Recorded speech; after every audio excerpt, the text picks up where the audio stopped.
Happy Monday, everyone. Good morning, good evening, wherever you are watching me. I want to say thank you for watching today. And I am Krista Bontrager. I am a theologian and Christian apologist. And this is the channel where I bring you teaching about the Bible as well as social commentary through a theological lens. And I am continuing to bring you content to help give you a biblical perspective on the events happening in the Middle East as we journey through these choppy waters together.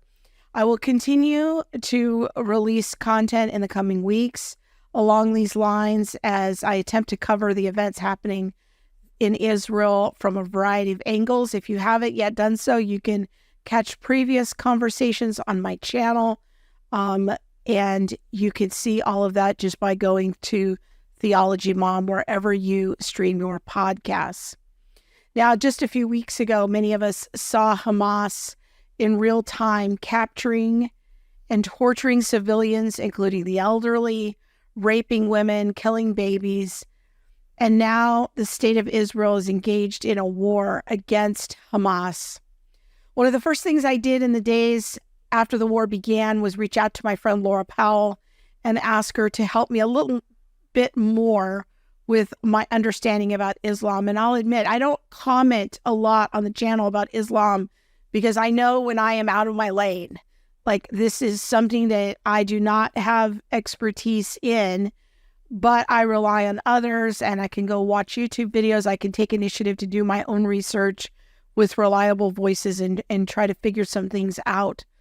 But in particular, I wanted to ask Laura to come on the show and maybe help me understand a little bit more about the true position, helping us differentiate between facts and myths when it comes to what Islam believes related to violence. So often I hear things like Islam is a religion of peace, but then I see things like Hamas, I hear about them killing babies and raping women, and I'm confused. I don't know if you're confused too. I'm confused.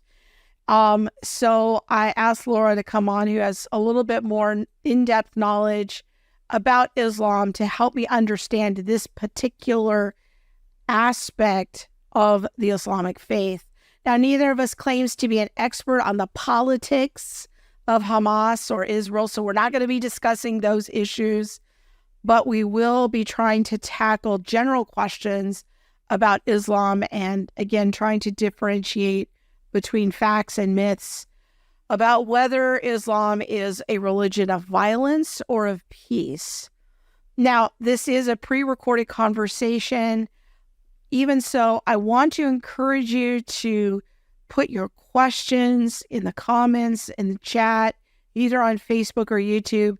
This not only really helps to push out the content to others, it helps me know what other kinds of shows to develop. Because if I start seeing trend lines of, okay, this question keeps coming up, then that helps me know maybe I should put together some content along these lines. So even though we're not live, your contribution is valuable because whether you know it or not, you, the listener, often act as the producer for the show in helping me know what content we need to be putting out there. So make sure you're liking, commenting, and share this show if you find it helpful. And with that, I'd like to welcome my friend Laura Powell back to the Theology Mom podcast. Welcome, Laura. Thank you so much. It's great to be here again with you. Yeah. Now, for those who aren't familiar, you did a program with Monique and I on all the things a couple of years ago, just kind of some basics about outreach to our Muslim friends. We're going to be digging deeper into a particular issue. But for those who aren't familiar with you, maybe just give us like the 2-minute introduction of yourself and how you came to be interested in studying Islam. Sure. Let's see. I serve as the Islam ministry specialist with Women in Apologetics. I became a follower of Jesus when I was 21 in an environment where that was not cool. There was a cost to pay. And I became immediately passionate about sharing with people this worldview that had transformed my life and the reasons for the hope that I have. And really my involvement with Islam and with Muslims was not something that I particularly sought myself, but what happened was I was asked to do kind of one thing at a time, beginning with, as I was serving with Engineering Ministries International as their training and member care consultant, I was asked to train up a team to move to the Middle East. And so I began studying Islam. I spent some time in Egypt and Jordan, etc. And I was training this group of people in what I was learning kind of as we went. I took some courses. I started reading the Quran and the Hadith. Then I was asked to go to Afghanistan to minister to Westerners and to Afghani women. I spent time in Lesbos, Greece during the refugee crisis of 2014 and 15, and as Muslims were coming in droves from down to Turkey and across over to Greece, I ministered to Muslims in the refugee community of Clarkston, Georgia for years, and taught about Islam in local churches where I lived. I kind of saw each of those as kind of an individual assignment or calling, that sort of thing. And then I was asked to join Women in Apologetics as their Islam ministry specialist. And my response was kind of, seriously, Islam again? Okay. But I do recognize now at this point, I have 15 years plus, maybe going on 20 now, of kind of unique experience, personal experience in ministry to Muslims, as well as the book learning. And so it's something I'm embracing. Sometimes our calling finds us. Right. I don't think I ever would have imagined that I would co-found a ministry related to race and justice. That wasn't on my bingo card of things to do in my life, but that sort of was the calling that found me. I can kind of relate to that. So Right. Well, we do appreciate you sharing your expertise because, like I said in my opening, this is something that is a bit more foreign to me. And so I don't like jumping behind a microphone and acting like I'm an expert. I would rather get somebody on and have the conversation. Maybe we should start by differentiating between loving Muslim people that we might know that are our neighbors or on our kids' soccer team, and the discussion we're going to have about their religious beliefs. Because our purpose here is not in any way to dehumanize or demean Muslims. We want to love the Muslims in our lives. We want to acknowledge also at the same time that we have very real differences in belief systems. So maybe you could offer some comment along those lines. Yeah, I think that's a really important distinction. I mean, first of all, as with any religious system or worldview, the ideas, the worldview may be absolutely terrible. And they may need to be destroyed using kind of the translation of a passage from Paul. They need to be demolished with evidence and arguments.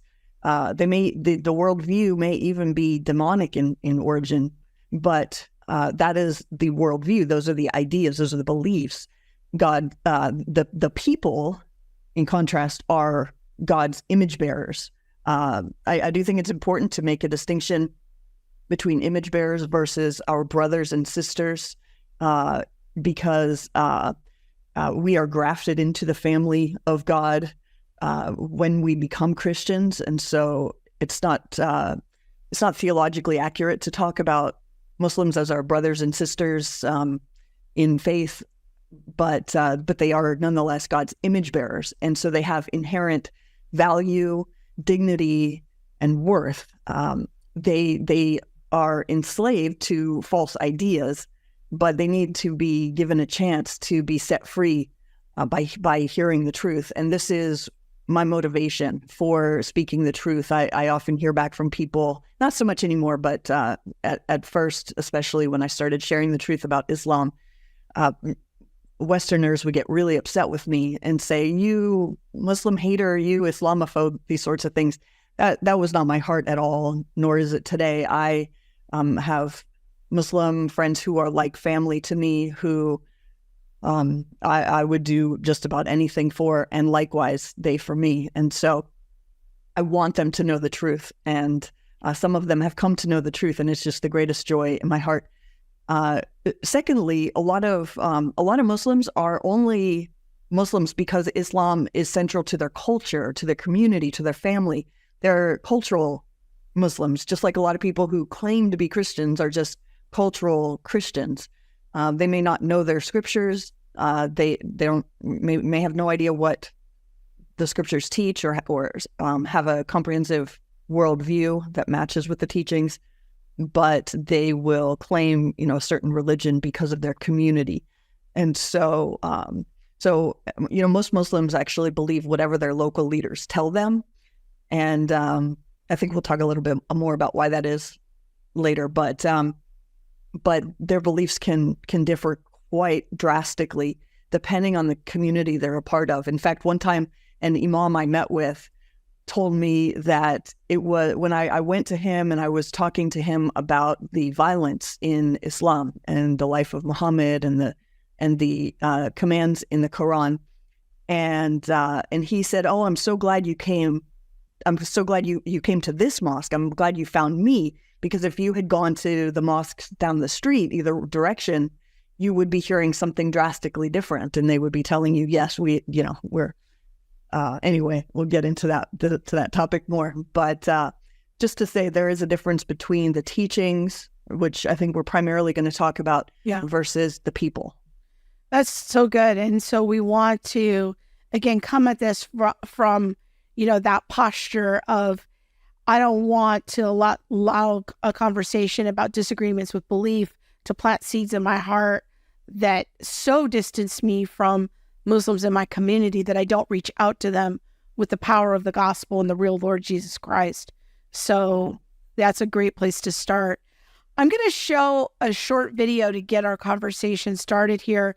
It happened a couple of weeks ago. It was right after the start of the war in Israel. And shows a Muslim man standing up. And I would call it's kind of like open air preaching, but from a Muslim point of view, and really talking about the idea that he thinks the intention of Islam is that the whole world will worship Allah, and that is kind of where he wants things to go. So we're going to watch this short video. It's just about a minute. There's captions for people. So Bob's going to play that now. We're done being tortured and hurt and judged. This is the correct religion. This is the religion that all of humanity needs to be upon, of Islam. And we will not stop until it enters every home. So I want you to repeat after me. I want to hear it in every single district. It should tremble. Brooklyn should hear it. The Bronx should hear it. Queens should hear it. Say it as if the Ummah depends on this, my brothers and sisters. La ilaha illallah. La ilaha illallah. Muhammadur Rasulullah.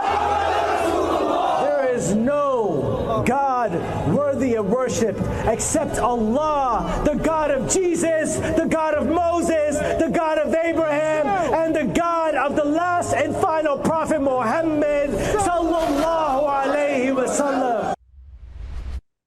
And once again, that was in New York City. So that wasn't broadcast from Afghanistan or anywhere in the Middle East. That was New York City. So Laura, when you watch something like this, what do you hear? Because what immediately struck me is like, wait a minute, it kind of sounds like he wants everyone to be a Muslim. Like, I'm not sure where that leaves me as a Christian. Is it the goal of Islam, big picture, to make everyone a Muslim? It is, yes. And I think that you phrased that really well, to make everyone a Muslim, not to offer the opportunity, not to share the good news, not to persuade. not to persuade, not to make sure everyone has heard, but to make the entire world Muslim, or at a minimum to make sure that Islam rules the world, that it has conquered the world, and that anybody who remains who may not be a Muslim would need to know that they are second-class citizens. They don't get any good jobs. They're allowed to, sweep the streets. They're allowed to be slaves, but they have to even give their income, a good portion of their income, to Muslims to be allowed to live. So what I hear, you ask, what do I hear? What I hear him saying, based on what I know from Islam, he is saying it's time for Muslims to rise up and conquer the world for Islam. He's saying he's done waiting. He is ready for Islam to take over by force now. He's essentially telling Muslims to begin their attacks against non-Muslims. He says it will not stop until it enters every home. Again, he doesn't say, we won't stop until everyone has heard the good news or anything like that. It's not just a matter of semantics. That's very intentional. There's a distinct difference. He says we're done being tortured and hurt and judged, right? You caught that. So when I first heard that, I thought to myself, if I didn't know Islam, I would think, wow, Muslims in New York City are being tortured? Really? How come I haven't heard about this? Well, the answer is, for the most part, no. No, Muslims are not being tortured in New York City, at least not according to any reasonable definition of the word tortured. But this is actually a tactic that Muhammad used. He would exaggerate his claims against his enemies, and not even just exaggerate, but he would straight up lie in order to make himself look like a victim and to make others look and sound evil, to justify his aggressive attacks against them. So, for example, he referred to those who didn't accept him as the final prophet of Islam and Christianity as being people who made mischief in the land, as people who persecuted Muslims, as people who caused them great distress, and then he would play this role of the ultimate victim, that someone, just because they didn't accept his message, had therefore persecuted him, had caused him tremendous distress, and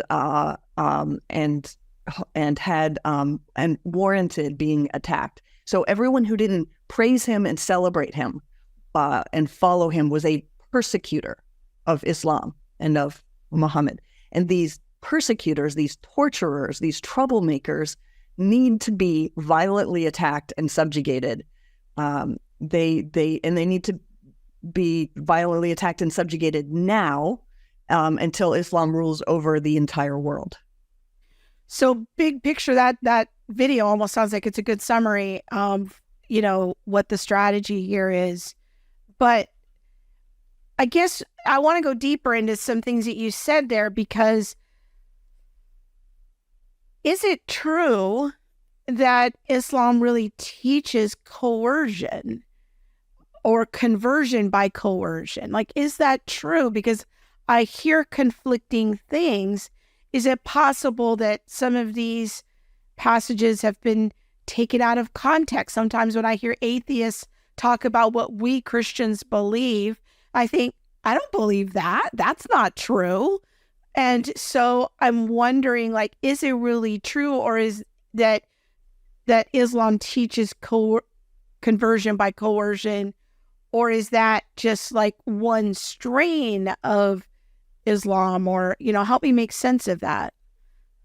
Yeah, let me tell you a few things that the Quran teaches first, and then I'll address the context question after that. So let me give you a few examples. So Quran 9:29 says, fight those who believe not in Allah, nor in the last day, nor hold that forbidden which hath been forbidden by Allah and his messenger. So it's saying, go fight people who disagree with you. Go fight those who don't believe that Allah is the one and only God, and that his messenger, Muhammad, is a true prophet. It says to fight them until they pay the jizya with willing submission and feel themselves subdued. Oh, jizya was a tax for being a non-Muslim and being allowed to live under Muslim rule. And there's a long story that goes back to that. It actually involves the Jews, where Muhammad attacked a town that didn't even know they had any enemies. They didn't know they were at war. They were unarmed. Muhammad and his men attacked them. The men, so the Muslims won, obviously. People weren't even expecting their attack, weren't armed and all of that. But then after the Muslims had conquered the town and killed most of the people, there were a few remaining who said, wait, what if I give you half of my earnings? My family and I have been here for generations. And what if I just give you 50% of my produce? Will you let me stay here without being a Muslim? And Muhammad thought that sounded like a pretty good idea. So that is offered, but it says, and feel themselves subdued. So again, they have to know that they are second-class citizens. They don't get the good jobs. They don't get the good education. They don't count as full human beings. So the Quran also says in chapter 9, verse 5, when the sacred months have passed, then kill the polytheists wherever you find them, and capture them and besiege them and sit in wait for them at every place of ambush.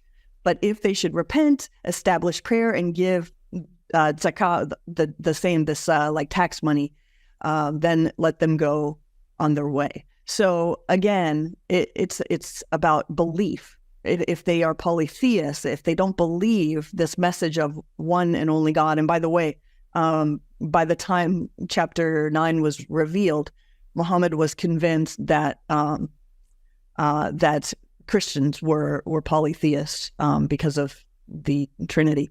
I was going to ask about that. Is like, would they consider us as Christians to be polytheists, Father, Son, Holy Spirit?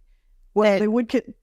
That we believe in three gods or something. Yeah, they think we believe in three gods because of the Trinity. But Muhammad had a lot of misunderstandings about Christianity, which it's kind of an entertaining religion to some degree to read about what he thought about Christianity, or what Allah thought about Christianity. But he believed that the Trinity was Father, Son, and Mary.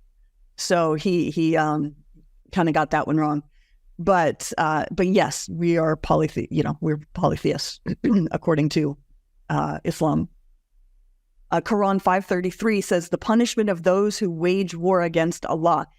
Now, keep in mind again, and this kind of has to do with context. I'll explain that in a second because it really is kind of a different question. But those who wage war against Allah are people who don't accept the message of Muhammad.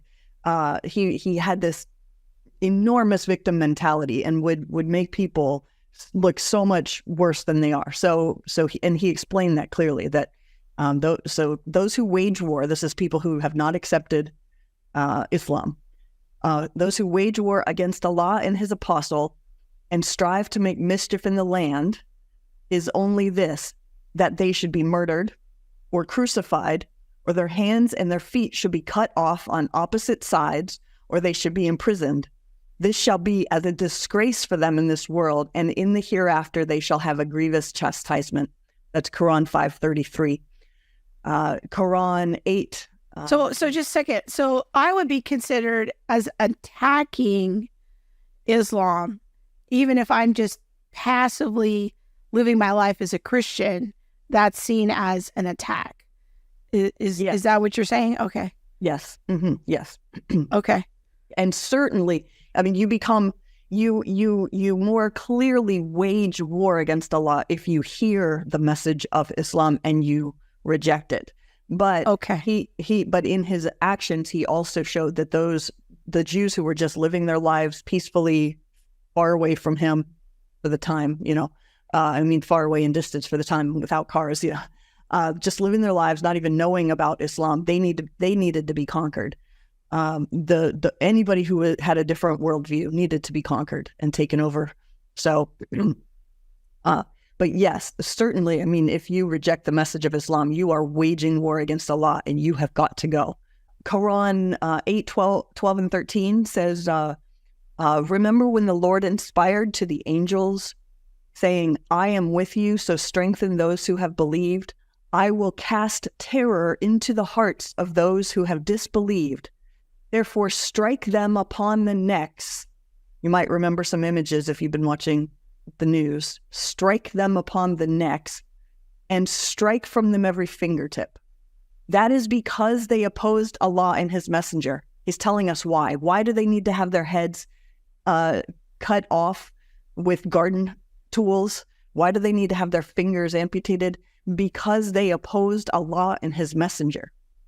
And whoever opposed Allah and his messenger, indeed, Allah is severe in penalty. All right, so those are just a few. But just, I knew we didn't have all day. So, no, I appreciate that.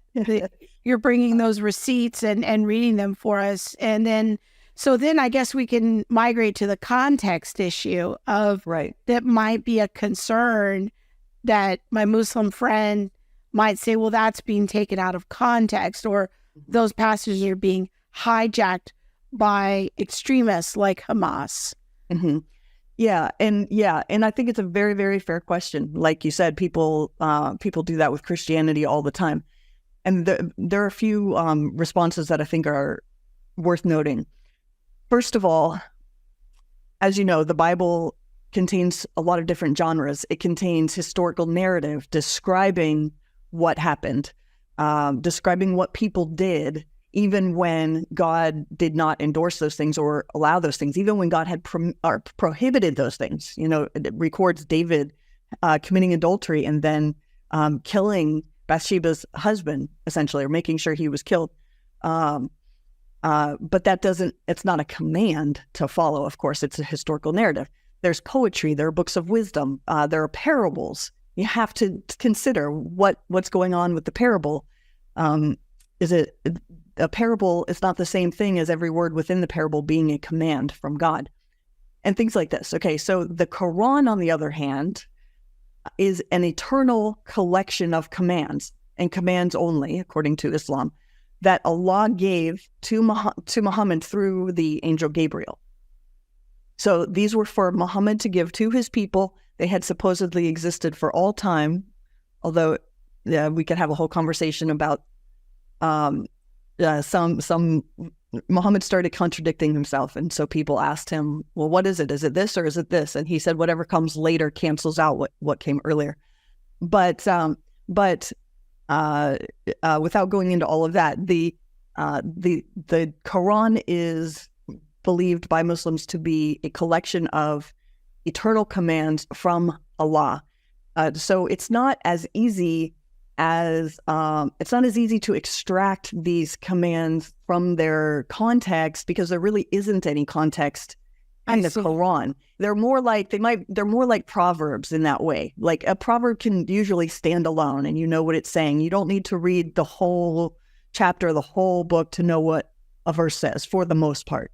And so it's kind of more like that. You can get the whole message without having to read all that's around it to understand it and know its genre and all that. There's one genre: commands from God, Allah.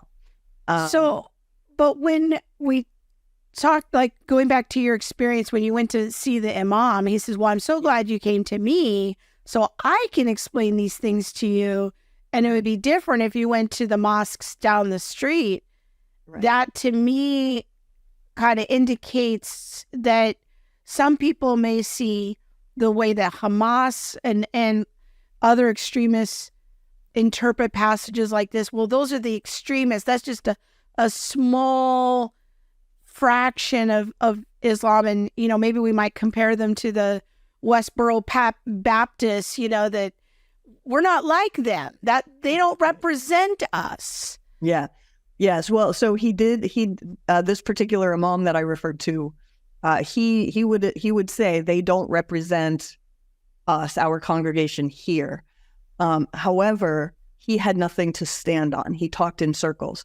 And so I'll kind of my next point will probably help to clarify that. So even though the commands themselves don't really necessarily require context to know what they're saying or what you're supposed to do, there is context out there that you can obtain by reading the most trusted collections of Muhammad's teachings and his actions. They're known as the hadiths in Arabic, the ahadith.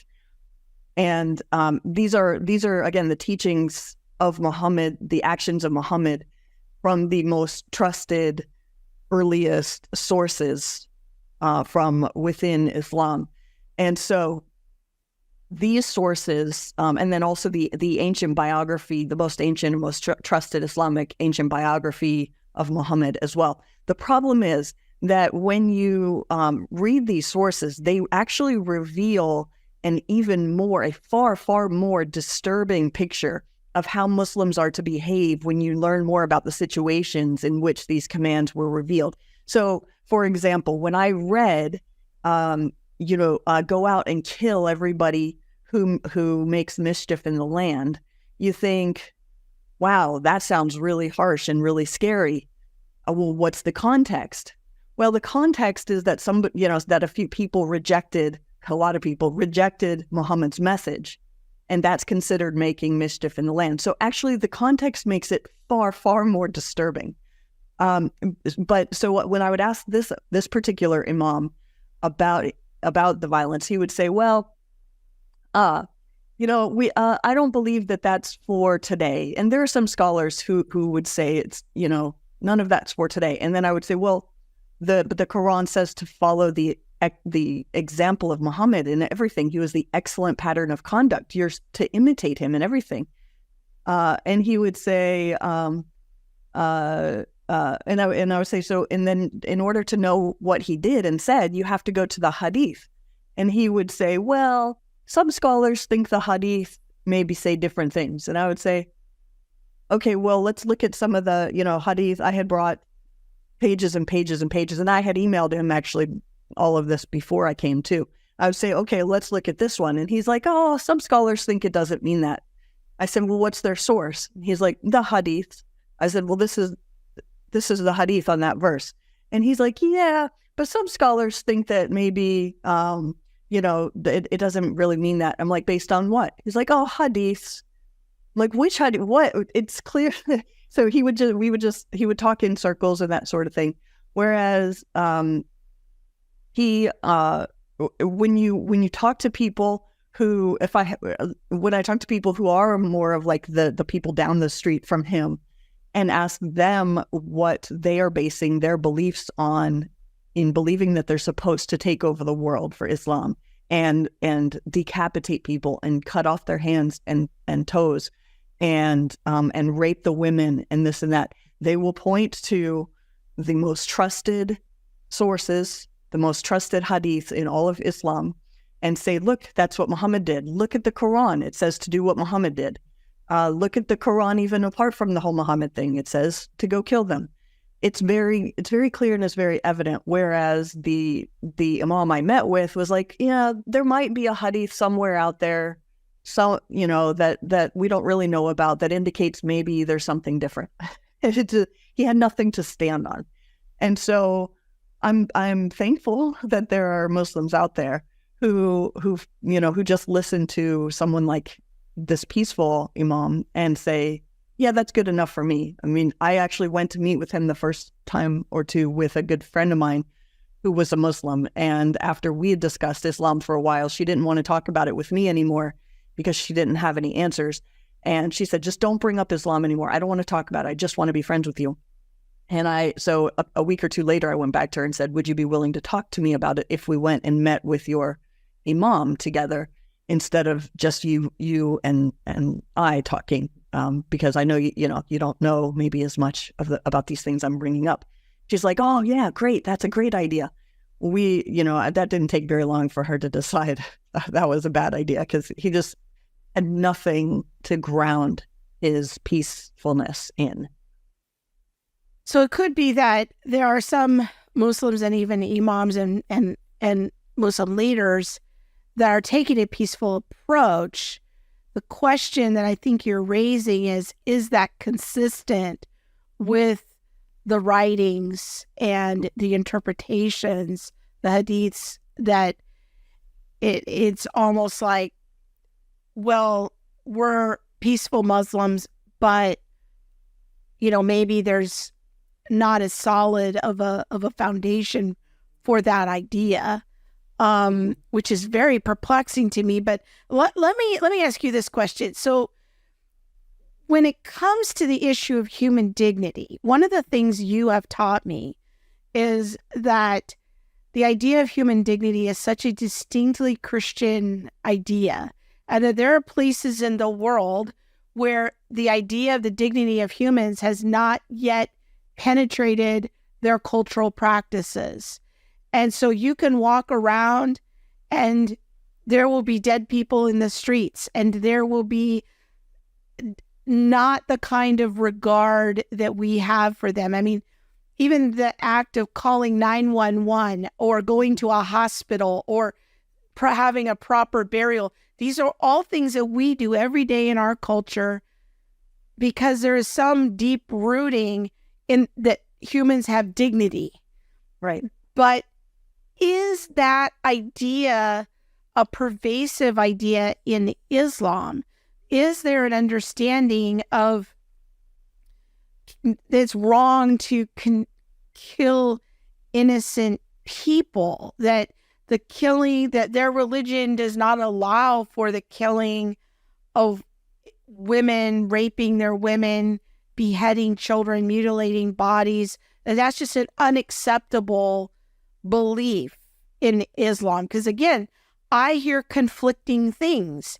I hear big name Muslim apologists on YouTube saying their religion does not allow that behavior. That is unacceptable. And then I hear other people say, oh no, that's not an accurate summary of the Islamic position on human dignity. Is there anything you can speak to along those lines? Sure, yes. Well, first of all, there's no doctrine of the Imago Dei in Islam. There's nothing like it. There's no, people, Muslim apologists can hit the record button and record themselves all day long saying, we're not supposed to do that. We value human life. We're not supposed to, celebrate death. We're not supposed to kill women or children or mutilate babies. We can say that all day long, but there's no grounding in that belief in Islam like there is in Christianity, which is the doctrine of the Imago Dei, that we all are bearers of God's image, and therefore we have inherent value and we have inherent human rights. There's a reason why most Muslim countries are slow and in a lot of cases completely unwilling to sign on to UN documents about inherent human rights. It's not a belief that's consistent with Islam. So there's no Imago Dei, right? There's no other doctrine that supports inherent value of humans. And then on top of that, women are said to be lacking in intellect, in morality, and in common sense. They exist as fields for men to plow. That comes from the Quran, and it's expounded on in the hadiths and commentaries. They are fields for men to plow and then plant their seeds, and that is their value. Muhammad taught that he was given the opportunity to look and see hell, and he saw that most of the inhabitants of hell are women. There are many other teachings like this about women in Islam. I have an entire talk about women, what Islam teaches on women. But Muhammad's favorite wife, he married her at 6 years old, consummated the marriage at 9, and continued to statutory rape her, as we would say. They would say, nothing was wrong with that until he died when she was 18 years old. And she said that she is recorded in the hadith as saying that no one suffered more than the believing woman. So for her, that was the Muslim women. And she said, look at so-and-so over here. she has so many bruises on her that her skin is greener than her dress. She was wearing a green dress. So these types of things are found throughout the scriptures. Now, so you might say, okay, so very little view of women. Yes. Well, Jews and Christians and polytheists of any other kind are taught to be the worst of creatures. They are the worst of creatures, according to Islam, while Muslims are the best of creatures. So if you've ever made reference to like a pig in front of a Muslim, or you've eaten any sort of bacon or pepperoni or anything in front of a Muslim, and you see their reaction, they're just horrified.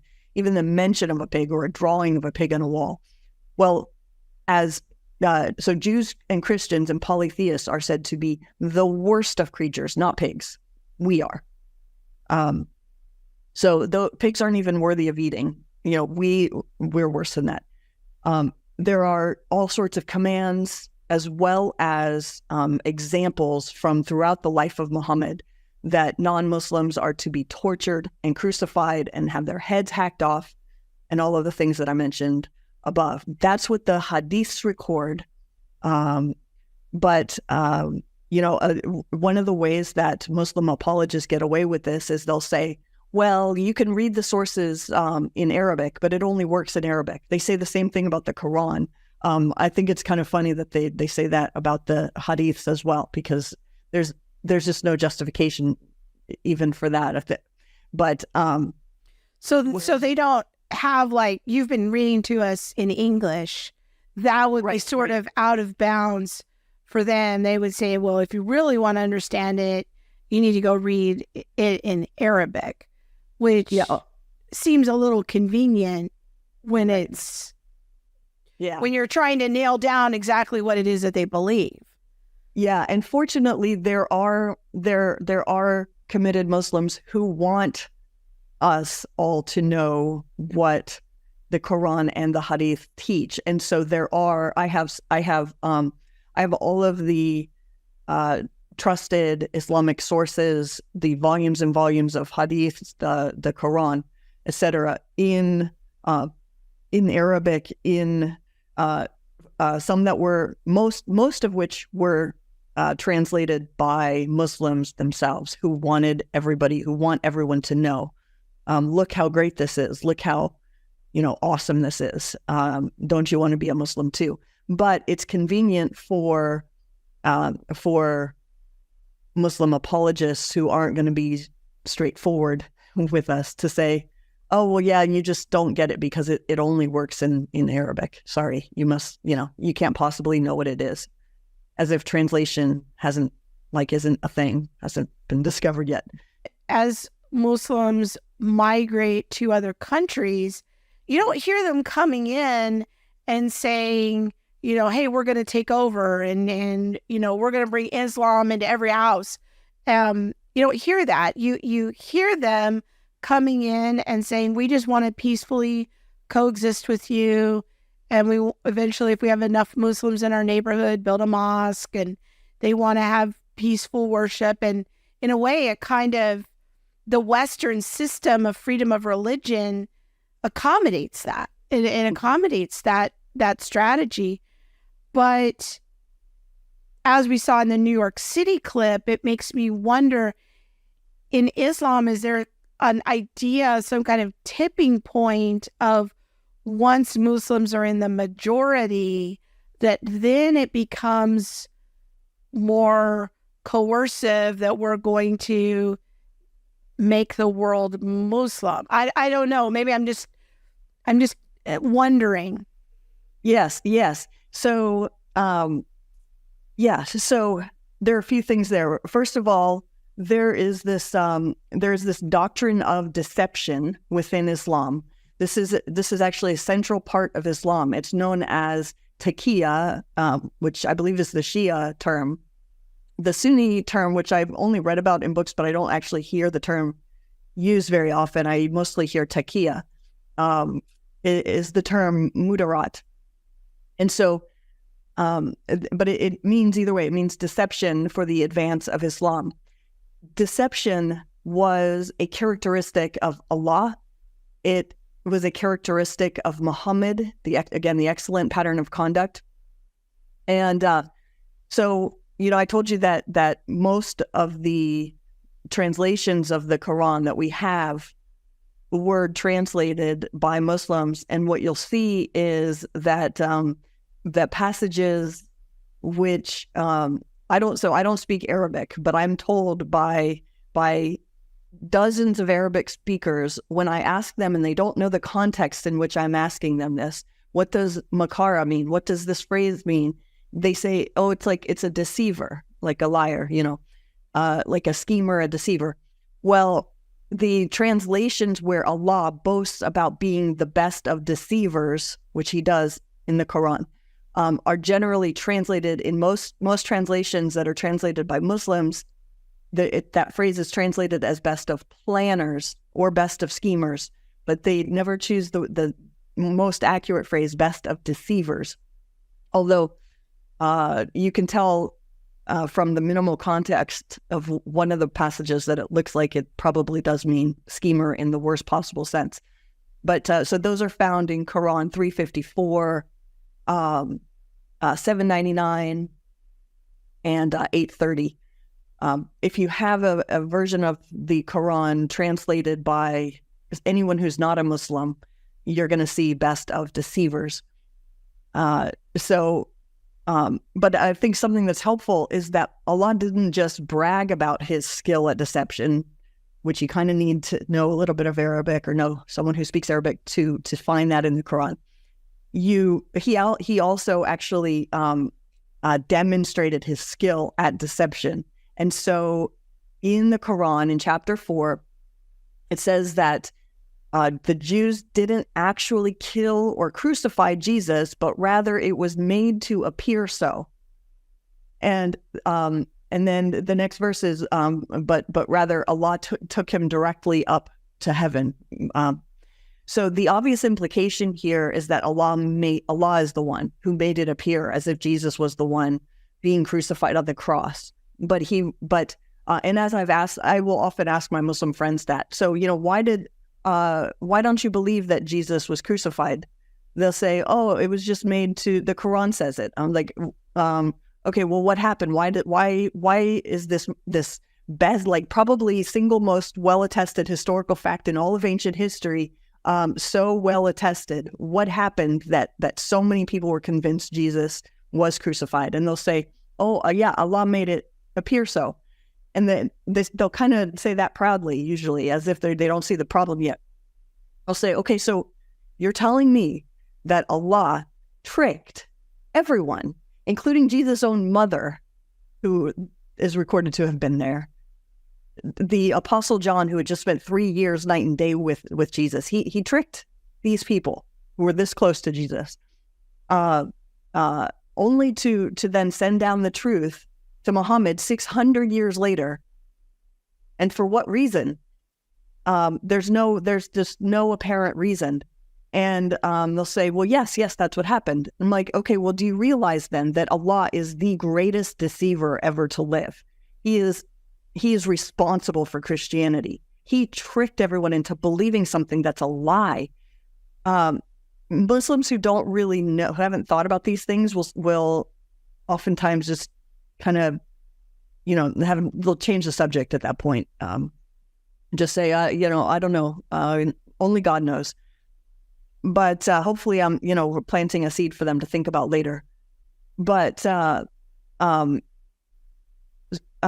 Muhammad and his followers similarly practiced deception as a means to get closer to people in order to rob them, to torture them, to kill them. So in one of the earliest accounts, after Muhammad left Mecca and went to Medina, because he had been rejected, his message had been rejected in Mecca, so he went to Medina. I think it's about 90 miles away or so. In one of the earliest accounts, after he moved there, Muhammad's followers dressed up like worshipers, and they shaved their heads because the worshipers did that in that place and time. And they did this with the full intention, according to the hadiths, of convincing those around them that they were peaceful worshipers there too, because there was no battle allowed during the peaceful months, during this month of the sacred month. So everyone kind of let down their guard, welcomed these peaceful worshipers in with their shaved head and their proper attire and all that. And then as soon as the Muslims gained the trust of the other worshipers, they robbed them, they killed them, and they kidnapped some worshipers. So this was near the beginning of Muhammad's ministry. So deception in order to kill, it continued throughout Muhammad's life. That's just one example. But he also admonished his followers to do the same. And so I actually have on my, I've recently put on my Facebook page, which, my name there is Laura Zifer Powell, if you're interested. And I'm trying to get it to another place as well. But I put several other passages from the Quran and from the Hadith that allow for and encourage Muslims to be deceitful, to lie, to break their oaths. They show the most trusted Islamic hadiths show Muhammad again using deception over and over to gain people's trust and to kill them, to promise people safe passage and then to kill them, and then to justify it by saying, well, we're at war because you rejected my message, and war is deceit. And so this is really quite central actually to Islam. It's part of the character of Allah. It was part of the character of the great, excellent example of pattern of conduct in Muhammad. And so it's something that we need to be aware of, even when someone is telling you they're a peaceful Muslim. I'm not saying just, that they're lying. I don't know that. I'm not in a position to know. But I can tell you that they are commanded to lie and deceive. I can tell you that even the Muslims I've been very close to, who I thought who I do and have had great relationships with, will straight up lie to me like at least once a day. And it's just very confusing. What used to be very confusing to me, but it has infiltrated most Muslim majority cultures such that there's just no shame in just looking you in the eye, lying to you, even when it's blatantly obvious or is going to become blatantly obvious very soon that the person is lying. This is highly confusing to me. And I guess, maybe this explains why during the Iraq War, I have such a vivid memory in 2003 of one of the leaders in the Iraqi government saying, no, there's no Americans here. There's no army. And then next thing you know, there's pictures on CNN of the American soldiers ripping down the statue of Saddam Hussein like an hour later. But if what you're telling me is true, that deception is allowed. Yes. And potentially, maybe I can even say it's stronger, is encouraged. Yes. That's what I'm about to say. Stronger than, yeah. That's very perplexing to me, but it explains some things. I don't want to believe that, though. I want to believe that you're wrong, Laura, because that feels very confusing and then puzzling for me. But it's helpful to know. Yeah, and I'll tell you something else that we see with regard to deception in the life of Muhammad. He had kind of these like 3 stages of I guess I'll call it for humorous purposes, evangelistic approach. But he, when he was in the minority, like the tiny minority, and most people around him, almost everybody around him had a different belief. He shared with them that he has a message of peace, and that they can have their religion and he can have his, and that he meant no harm, and that we just all get along, kind of a thing. And then when he had enough followers to start conducting smaller type attacks on groups of, 2, 3, 4, 5 people in a traveling caravan. Then he ordered his men to go do kind of those smaller attacks, which is like a kind of a defensive jihad, if you will, because those are enemies. Those people were enemies of Allah, right? Because they weren't Muslims. And then when he got enough followers, eventually, he had conquered people in towns all over Arabia. He finally had enough of the population on his side that he then called for all-out subjugation of everybody who's not a Muslim, slaughter of everybody who's not a Muslim, take over the whole place. And he then, near the end of his life, was commissioning his followers to do likewise. And so this is, I would consider this an incredibly scary kind of a teaching or mode of operating, because how do you ever know if a Muslim is telling you the truth? Some are telling the truth, but how do you know when their scriptures and their excellent pattern of conduct command them and demonstrate for them deceit at all costs when you're in the minority, which they are in the United States currently, obviously. And then their commentaries expound on that to say you can take non-Muslims for, like, you can ally with them or pretend to be their friend if you need them for security purposes, but just make sure that you're always hating them in your heart. So yes, it's a very, very scary demonic religion to be. Which raises questions about whether or not we could ever truly be co-belligerent with them and rally around common causes, such as problems with woke ideologies in our public schools or anything of that nature, because it'll be really hard to establish trust and right. to create a true coalition. That raises all kind of questions for me. Let's make sure to tell people about your class at Women in Apologetics, as well as your podcast, and where they can follow your work. Yeah, great. So if you want to learn more about Islam, I have, you can follow me on Facebook at Laura Zifer Powell, Zifer. If you'd like to learn a lot more about Islam and you'd like to learn it now, I created a 20-lesson course called Islam Foundations that's available at womeninapologetics.com. I believe it's still on the homepage, but it shouldn't be too hard to find on that website.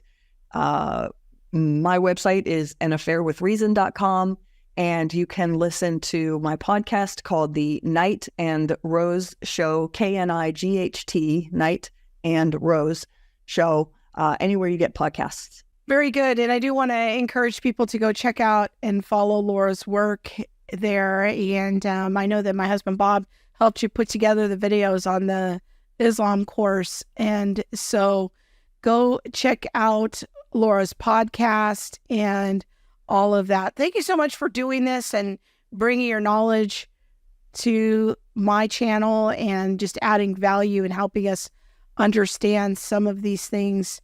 Because, boy, it's a cultural distance. It's a religious difference, and some of us are really struggling. Thank you so much, Laura. Well, I hope you found that helpful, and I know that I did. Boy, there's some of it is challenging. Islam is a complex religion. Maybe it only seems complex to me because I'm an outsider. Maybe you're an outsider too. But I want to encourage you to continue to investigate. You can watch this back. Probably you might need to watch it again to really get all of this great information. You can also check out our conversation with Laura from a couple of years ago, kind of some basics of Islam, and just continue to resource yourself. Above all, if you don't know what else to do, is pray. Pray for the Muslims in your life. Pray that the Holy Spirit will send harvest workers across their path and be working in their hearts to begin to plant seeds of doubt about their faith so that they might turn to Jesus, and that there would be somebody who would really bring the proclamation of the true good news to them. There is revival happening right now in the Middle East. I keep hearing reports that the church in Iran, for example, is the fastest growing church in the world. Think about what God can do, even in the midst of difficulty, adversity, and persecution. The church in Iran is a church without seminaries. It has no buildings. It can't be out in public, but yet God is on the move. So don't discount what God is already up to in the lives of many people who live in the Middle East. There are Christian brothers and sisters who live there. They need our prayers and they need our support. So continue to pray, continue to educate yourself, and I will do my best to continue to bring content to you. Make sure to share this with a friend if you found it helpful. Thank you so much. God bless, and may God have mercy on us all.